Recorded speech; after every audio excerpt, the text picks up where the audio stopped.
وَلَقَدْ يَسَّرْنَا الْقُرْآنَ لِلذِّكْرِ فَهَلْ مِن مُّدَّكِرٍ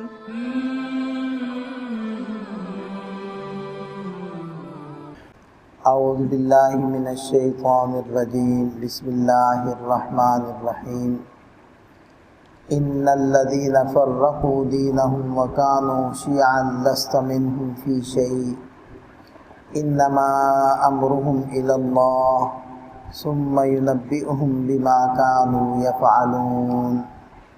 یقیناً وہ لوگ جنہوں نے اپنے دین کے اندر بہت ساری راہیں نکالی، وَكَانُوا شِيَعًا اور مختلف ٹکڑیوں کے اندر بٹ گئے، لَسْتَ مِنْهُمْ فِي شَيْءٍ آپ کا ان سے کوئی تعلق نہیں، آپ کا ان سے کوئی لینا دینا نہیں۔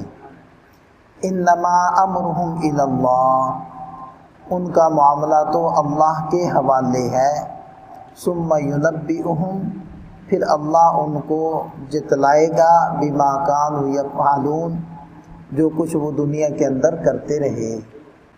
ویسے تو سورہ انعام کا عام طور پر جو خطاب تھا مشرکین مکہ کو خطاب تھا، لیکن اس آیت مبارکہ میں عمومی خطاب ہے، عمومی انسانوں کو مخاطب بنایا گیا ہے، اور ارشاد فرمایا کہ جن لوگوں نے اپنے دین کے اندر بہت ساری راہیں نکالی مطلب اصول کا اختلاف کیا، اصولی باتوں میں اختلاف کرنا مراد ہے۔ اسی طرح دوسری صورت راہ نکالنے کی یہ ہے کہ دین میں کچھ چیزوں کا اضافہ کر دیا جس کو بدعت کہتے ہیں۔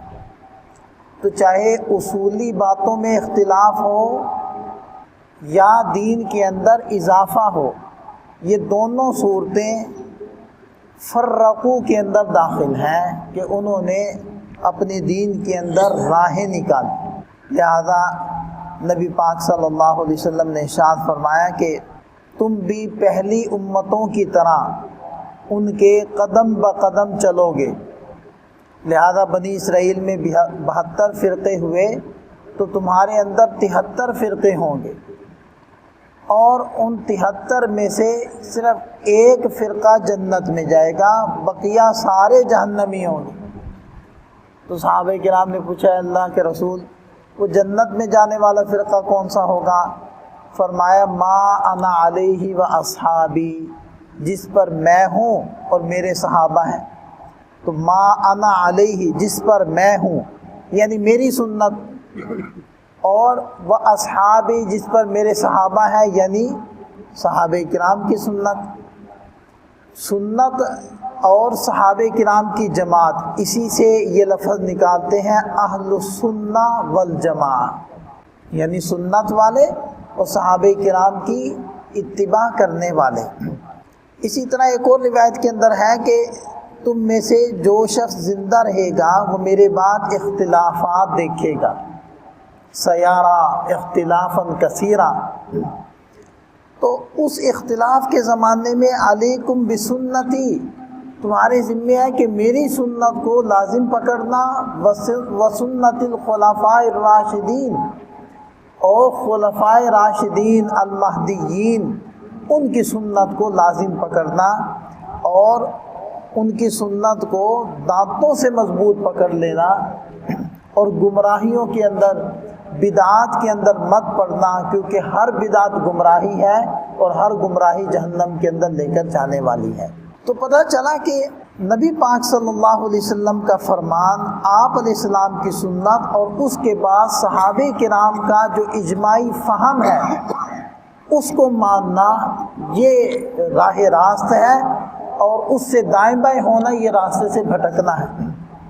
کیونکہ اللہ تعالیٰ نے قرآن کریم میں بہت سارے مجملات بھی ذکر کیے ہیں، بہت سارے مشتبہات کو بھی ذکر کیا ہے۔ ثم ان علینا بیانا، اور یہ ذمہ داری دی ہے کہ اس مجمل کی تفسیر کرنا، وضاحت کرنا وہ ہمارے ذمے ہے۔ اب وہ اللہ تعالیٰ نے وضاحت کیسے کی ہے؟ وہ وضاحت حضور نبی کریم صلی اللہ علیہ وسلم کے ذریعے سے کی ہے، اور حضرات صحابہ کرام کا جو اجماعی فہم ہے اس کے ذریعے سے کی ہے۔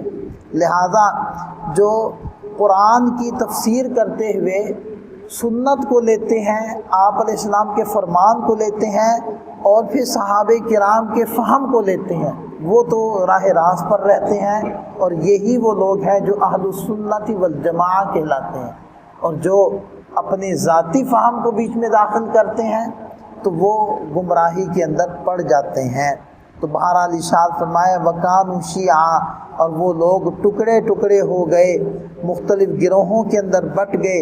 لَسْتَ مِنْهُمْ فِي شَيْءٍ، آپ کا ان سے کوئی تعلق، کوئی لینا دینا، کوئی سروکار نہیں ہے آپ کا۔ البتہ وہ لوگ جو اصول کے اندر متحد ہیں، البتہ فروعیات کے اندر، فروعات کے اندر ان کا اختلاف ہے، تو ان کو فرقے نہیں کہیں گے، ان کو مسالک اور مذاہب کہیں گے۔ فرقے اور چیز ہوتی ہے، مسلک اور چیز ہوتی ہے، یہ لوگ مکس کرتے ہیں۔ اب جو فقہ حنفی ہے یا شافعی ہے یا مالکی ہے یا حنبلی ہے، یا اسی طرح ہمارے ان علاقوں کے اندر دیوبندی ہیں، بریلوی ہیں، اہل حدیث ہیں، تو لوگ کہتے ہیں دیکھو جی قرآن تو فرقوں سے منع کرتے ہیں، آپ لوگ فرقوں میں بٹ گئے ہیں۔ حالانکہ یہ فرقے نہیں ہیں، فرقے وہ ہوتے ہیں جن کے اصول ایک نہ ہوں، اصول پر متحد نہ ہوں، وہ فرقے ہوتے ہیں۔ ان سارے فرقوں کے تو اصول ایک ہی ہیں، اصول میں تو کسی کا اختلاف نہیں ہے، فروع کے اندر اختلاف ہے، اور فروع کے اندر اختلاف کا ہونا یہ تو ایک لابدی امر ہے۔ اور میں سمجھتا ہوں کہ یہ جو دیوبندی بریلوی کا جو اختلاف ہے یہ اصل میں اسکول آف تھاٹ ہے۔ جیسے مختلف بورڈز ہوتے ہیں نا، تعلیمی بورڈ، ایک ہے پنجاب بورڈ، دوسرا ہے سندھ بورڈ، تو ان کے اندر اصول تو ایک جیسے ہوتے ہیں، البتہ تھوڑی بہت کتابوں کا فرق ہوتا ہے۔ تو ان کے اندر اصل میں ایسی تھوڑی بہت کتابوں کا اور چیزوں کا فرق ہے، ورنہ بنیادی چیزوں میں سب متفق ہیں، حتیٰ کہ درس نظامی کی اکثر کتابوں میں یہ متحد ہیں سب۔ تو جو اختلاف ہے وہ فروعی اختلاف ہے، وہ جزوی اختلاف ہے، وہ بہت بعد کی چیزوں کے اندر اختلاف ہے، اور ایسی اختلاف سے کوئی فرقہ نہیں بنتا۔ تو بہرحال یہ فرقوں سے یہ فرقے مراد نہیں ہیں، فرقوں سے جہمیہ، قدریہ، مرجیہ اور شیعہ، روافض، اسماعیلیہ، اس طرح کی جو فرقے ہیں جو اصول کے اندر اختلاف کرتے ہیں وہ مراد ہے۔ تو بہرحال ارشاد فرمایا کہ انما امرہم الی اللہ، ان کا معاملہ اللہ کے حوالے ہے، ثم ینبئہم، پھر اللہ ان کو جتلائے گا بما کانوا یفعلون، جو کچھ وہ کرتے رہے۔ اگلی آیت مبارکہ میں اللہ تعالیٰ نے اپنی رحمت بالغہ اور رحمت کاملہ کو بیان کیا، لہذا ارشاد فرمایا من جاء بالحسنۃ فلہ عشر امثالھا، جو ایک نیکی لے کر آئے گا اس کو 10 گنا ملے گا، اس کے لیے نیکیاں ہیں 10 مثل۔ یہ اللہ تعالیٰ کی مہربانی اور فضل ہے کہ بندہ نیکی کا ارادہ کرتا ہے تو نیکی لکھ دی جاتی، اور اگر نیکی کر لیتا ہے تو ایک کی بجائے 10 لکھی جاتی، اور اگر گناہ کا ارادہ کرتا ہے تو گناہ لکھا نہیں جاتا، اور اگر کر لیتا ہے، کر گزرتا ہے تو پھر ایک گناہ لکھا جاتا ہے، لیکن اگر پھر کوئی نیکی کر لیتا ہے تو وہ گناہ بھی مٹا دیا جاتا ہے۔ تو اتنا فضل اللہ کا، اتنا کرم، پھر بھی کوئی ہلاک ہو جائے تو اس کا مطلب ہے اس نے کمر باندھی ہوئی تھی ہلاک ہونے کے اوپر۔ تو بارہ ارشاد فرمایا کہ فلہ عشر امثالھا ومن جاء بالسیئہ، اور جو گناہ لے کر آئے گا فلا یجزا الا مثلہا، تو اس کو اتنا ہی بدلہ دیا جائے گا، یعنی ایک گناہ کے بدلے میں ایک ہی لکھا جائے گا۔